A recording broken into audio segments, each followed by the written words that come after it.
요한 1서 2장 1절부터 6절 말씀까지 보겠습니다.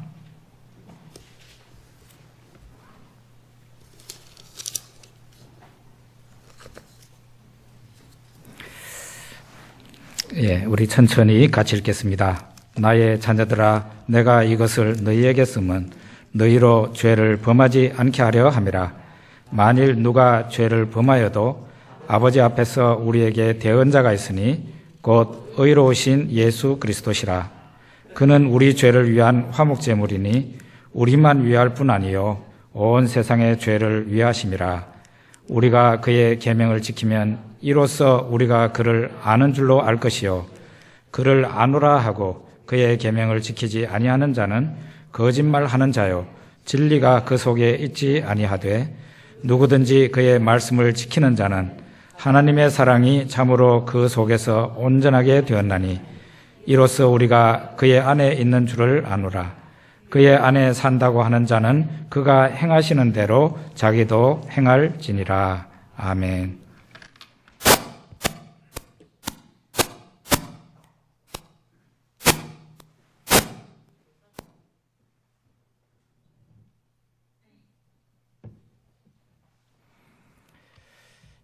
우리 한번 기도하고 말씀 보겠습니다. 하나님 우리 아버지, 감사하고 찬송을 드립니다. 이 종려주일날 예수님의 그 고난을 우리가 기념하면서 이 자리에 와 있습니다. 우리의 심령 가운데 크신 은혜를 베푸사 강력한 하나님의 사랑이 우리 가운데 임하여 예수님의 사랑을 깊이 느끼고 아버지 하나님의 사랑을 깊이 느끼는 귀한 시간 되게 하시고 우리의 마음이 달라지고 우리의 영혼의 상태가 달라지고 우리의 삶이 달라질 수 있도록 축복하여 주시옵소서. 예수 그리스도 이름으로 기도드립니다. 아멘. 오늘이 다 아시는 바와 같이 종려주일입니다.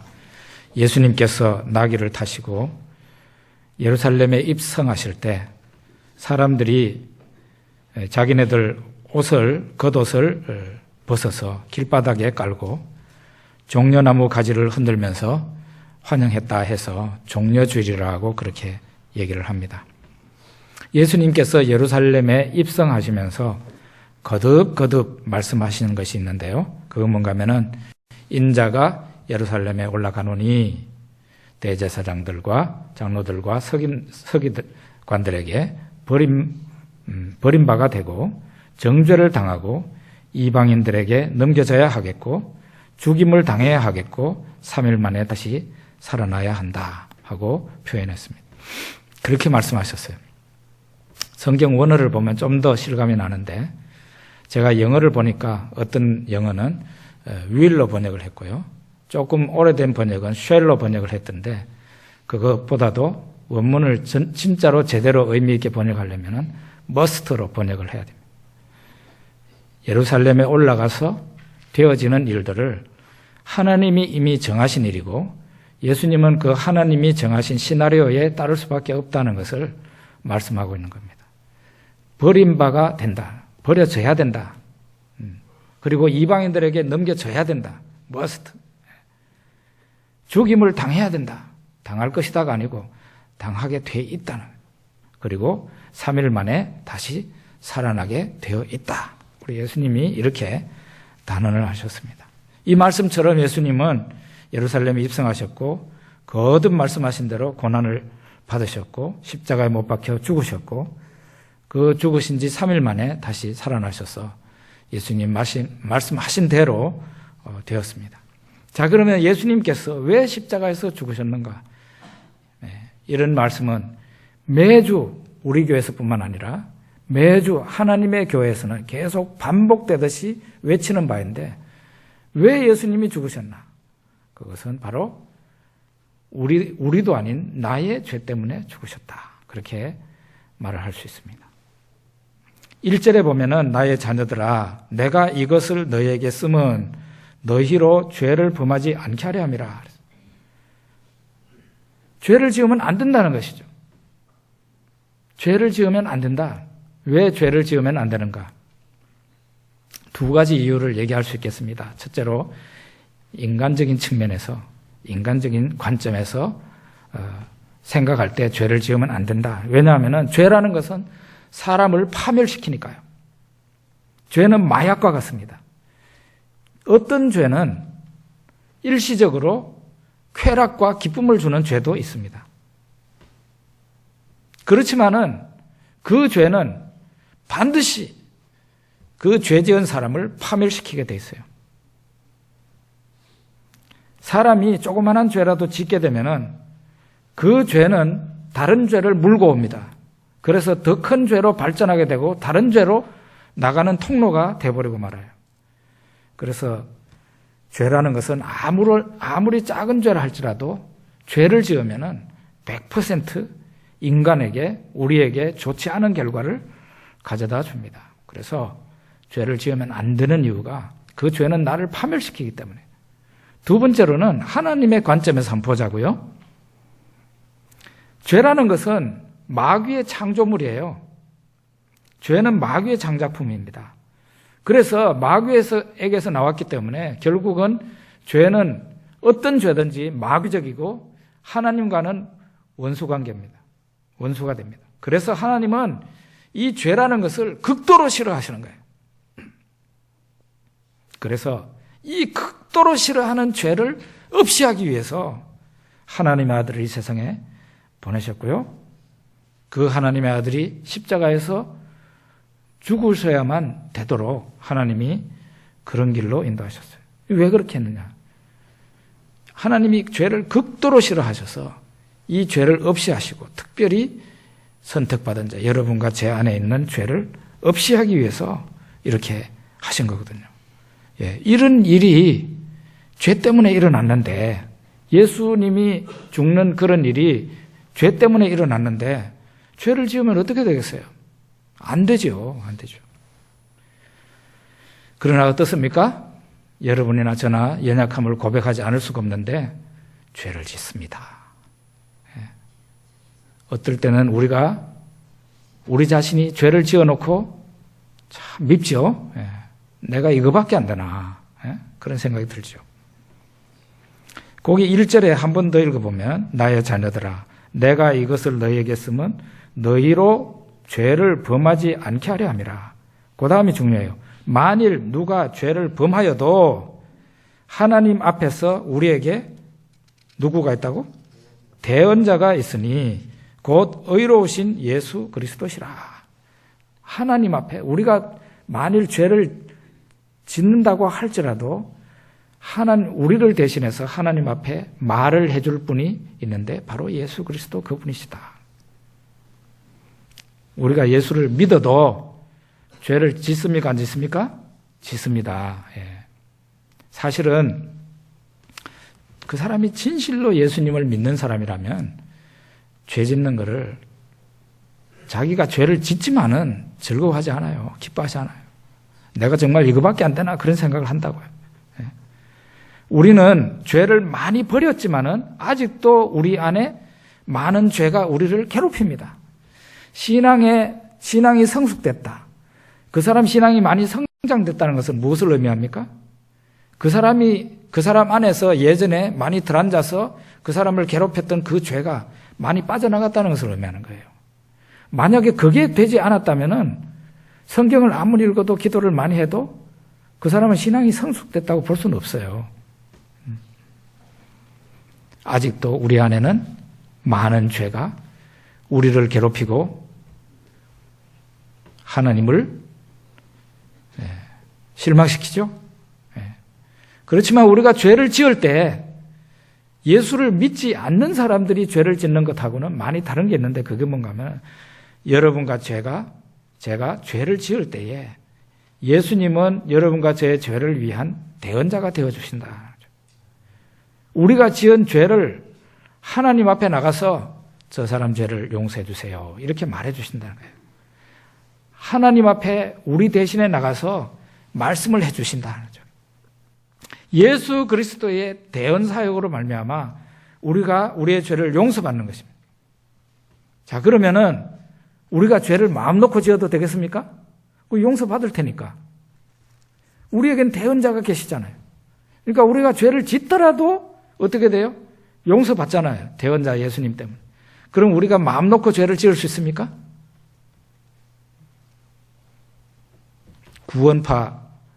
구원파가요. 잘못된 게 바로 이런 부분인데 구원파가 꼭 전도를 하는데 안 믿는 사람한테 전도를 하는 게 아니라 교회를 잘 다니는 멀쩡한 사람한테 와가지고 전도를 합니다. 저도 구원파 전도 많이 받아봤죠. 이 사람들이 기성교인들에게 와서 묻는 말이 그거예요. 당신에게 죄가 있습니까? 없습니까? 먼저 교회 다니는 걸 먼저 확인해 봐야 되겠죠. 교회 다닙니까? 아, 예, 교회 다닙니다. 그러면 이제 안심 놓고 질문을 하는 거예요. 그러면은 당신한테 현재 죄가 있습니까? 없습니까? 이래 묻는 거예요. 그러면은 이 기성교회 다니는 사람의 100%는 죄가 있죠. 그러면은 이 사람들이 단언을 합니다. 당신은 아직 구원 못 받았네요. 이렇게 얘기를 하죠. 당신은 아직 구원 못 받았어요.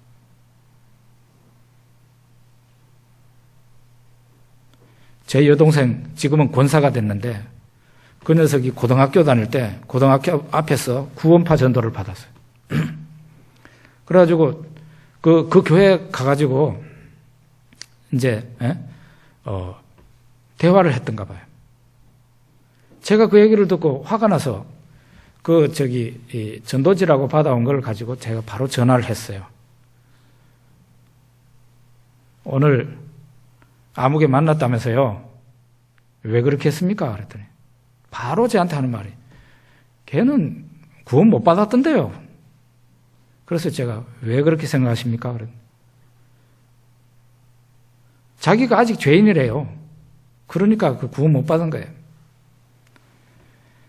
그렇게 얘기를 하는데 제가 정말 전화상으로 많은 얘기를 할 수가 없었어요. 이 사람들의 주장은 그거예요. 구원받은 사람의 죄는 구원받은 사람이 죄를 지을 수 있어도 그 죄는 더 이상 죄가 아니라는 겁니다. 그거는 죄가 아니래요. 그러니 사람이 마음 놓고 죄를 짓는 이상한 사람이 돼버리고 마는 것입니다.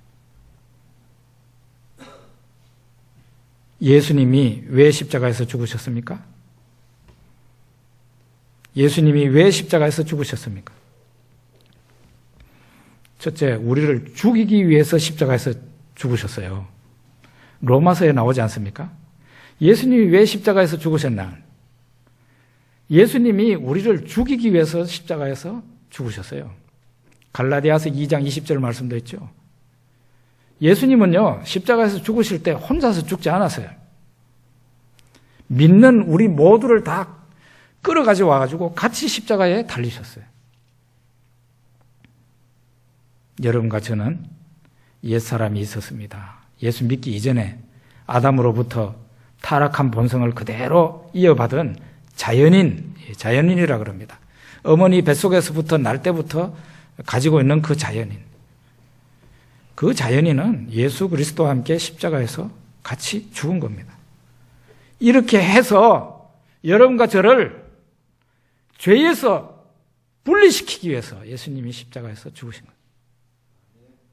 또 하나는 여러분과 저는 하나님의 아들이지만 우리의 신분과 우리의 변화에 어울리지 않게 어떤 행동을 해요? 죄를 짓는다 말이에요. 우리의 신분이 하나님의 자녀이고 우리는 성령으로 거듭났습니다. 그렇지만은 우리의 신분과 우리의 거듭남과 우리의 그 영적인 변화와 어울리지 않게 우리는 죄를 짓습니다. 그때 어떻게 합니까? 부패한 음식을 먹으면 어떻게 해야 돼요? 토해야 되죠. 이처럼 우리는 구원받은 사람이라면은 그 죄가 우리 안으로 들어왔을 때, 죄를 지었을 때 이걸 토할 수밖에 없어요. 친한 친구처럼 지낼 수가 없어요. 그러니까 하나님 앞에 회개하게 되잖아요.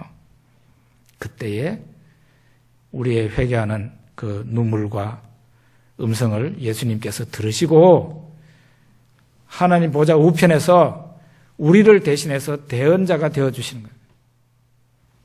제 보세요. 죄 짓고 눈물 흘리고 회개하잖아요.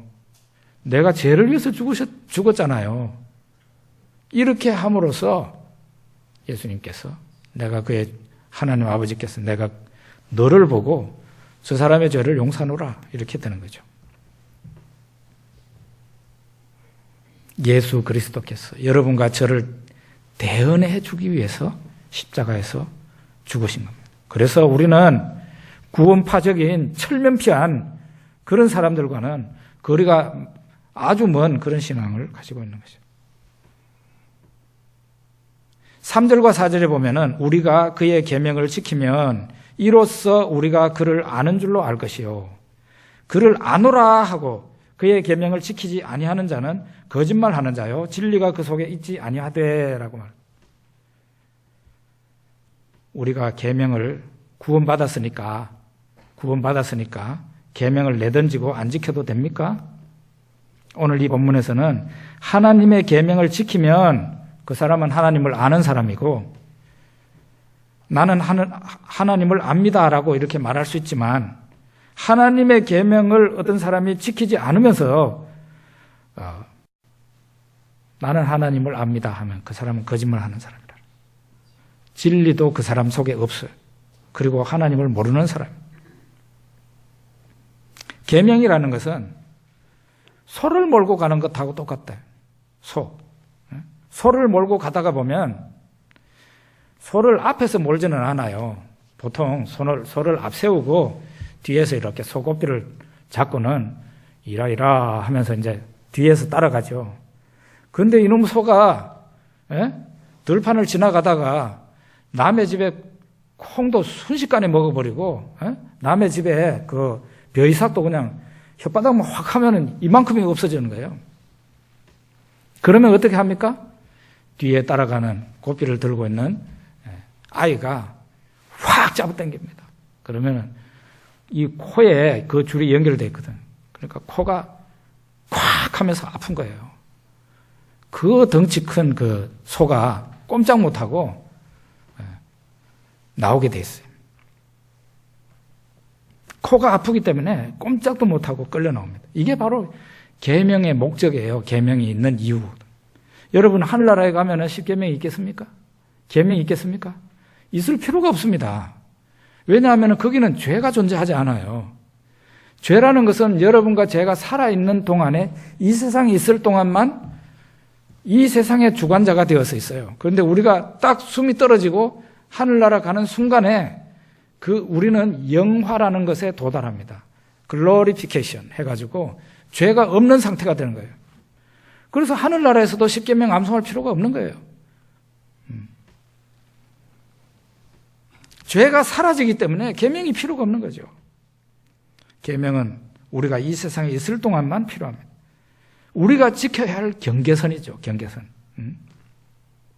그래서 계명을 알고 지키는 사람은 하나님을 인정하는 것이 되고 그 사람은 하나님을 믿는다 하나님을 알고 있다라고 말을 할 수 있어요. 그런데 어떤 사람이 나는 하나님을 알고 나는 하나님 믿고 있습니다라고 말을 하는데 계명을 지키지 않는다. 그럴 때는 그 사람은 하나님을 실제로는 알고 있다고 말은 하지만 하나님을 모른다는 거예요.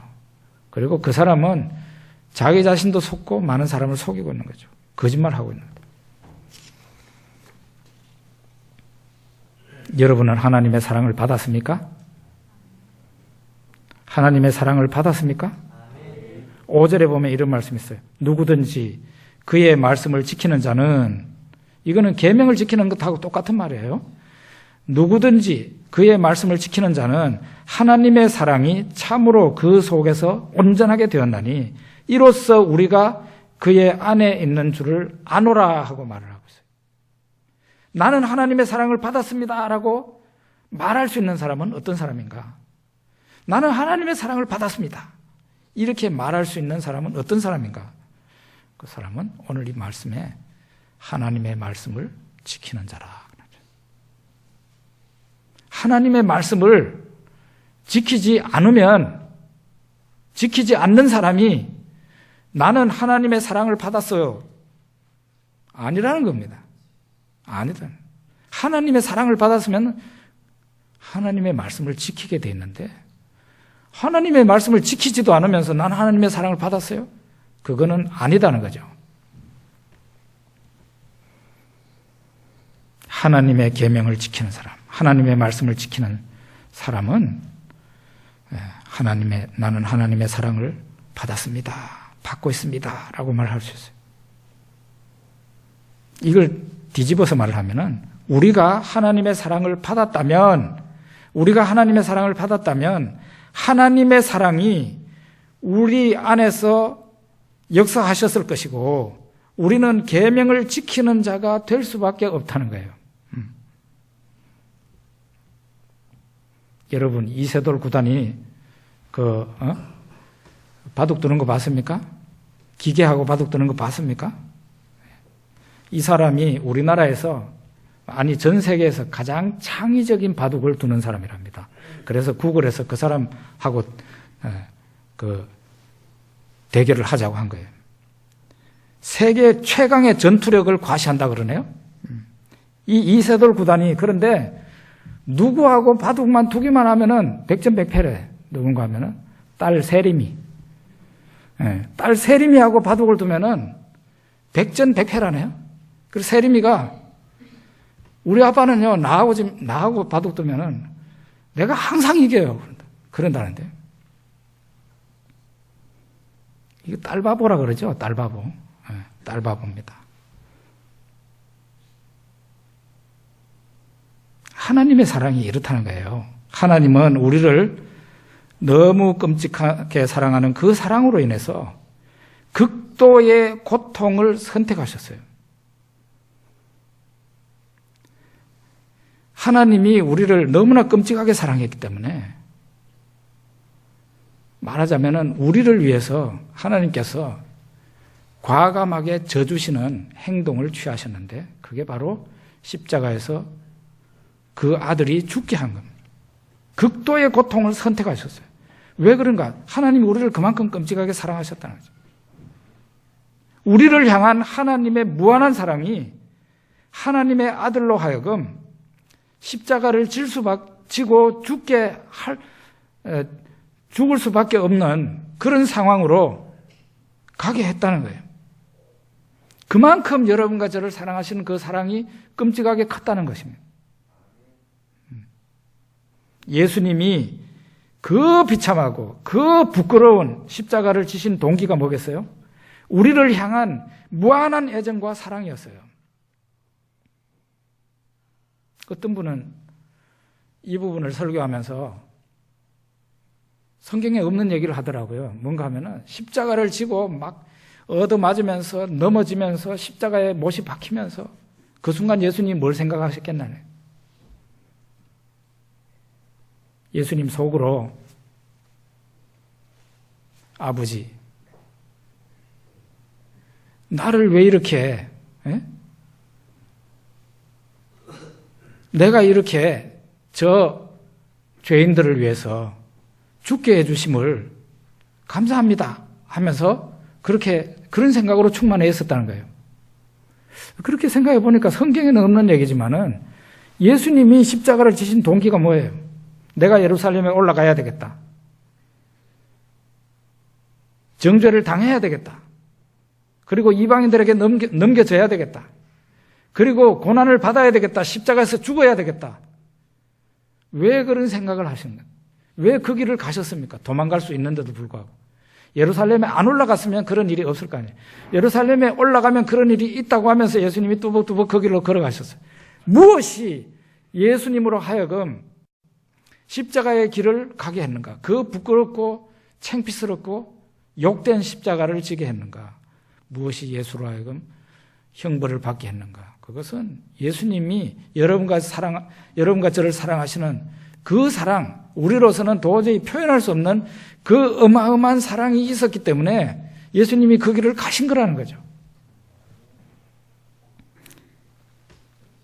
예수님의 그 사랑은 단지 여러분과 저의 죄를 용서하는 정도가 아닙니다. 여러분과 저에게 죄가 어떤 성격을 가지고 있었어요? 세상에 이거보다도 더 심한 찰거머리는 없어요. 세상에 이거보다 더 강력한 접착제도 없어요. 죄가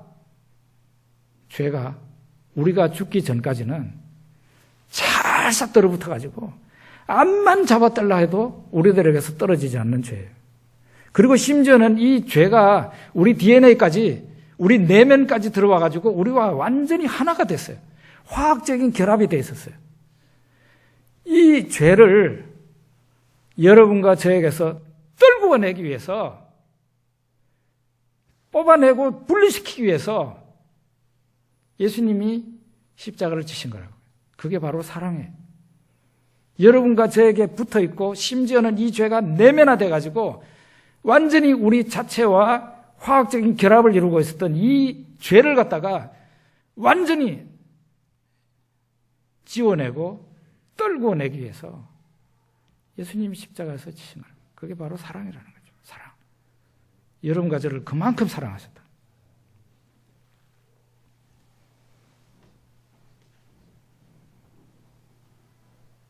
완전히 죄악하고 우리가 한 덩어리 일체가 되어 있는 상황이었는데 예수님의 사랑이 우리에게 임했습니다. 예수님의 사랑이 우리로 거듭나게 했습니다. 우리 옛사람은 죽고 새사람으로 거듭나게 했습니다.